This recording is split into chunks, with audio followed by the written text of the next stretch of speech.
Performance testing. So performance testing is a software testing process used for testing the speed. Now let me give you an example. You allow a person to run for 100 meter.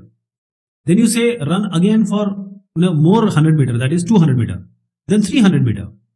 So you want to check the performance of that person.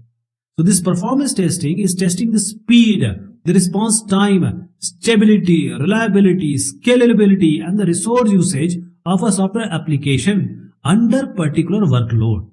I'm not saying we are trying to stress or load.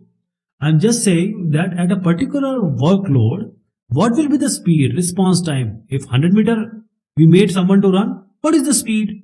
100, 200 meter, what was the speed? What is the reliability? What is the resource usage? This is the performance testing. So it has a difference with the stress and load, okay? So speed is the speed at which the application responds. Scalability is determining maximum user load the software application can handle.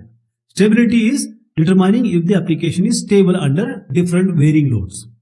For a real-time and embedded system, software does not conform to performance requirement. This will not be acceptable.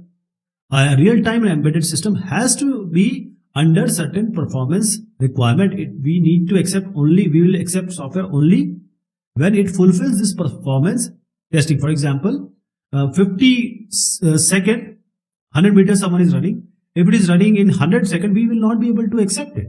Even for 51, we will not be able to accept it. So performance testing is designed to test the runtime performance of software within the context of an integrated system. Integrated system, that is, you have a hardware, you have a software and other subsystem. So performance tests, these are often coupled with the stress testing. As you see, scalability we just talked about. And it usually requires the instrumentation of both hardware and software.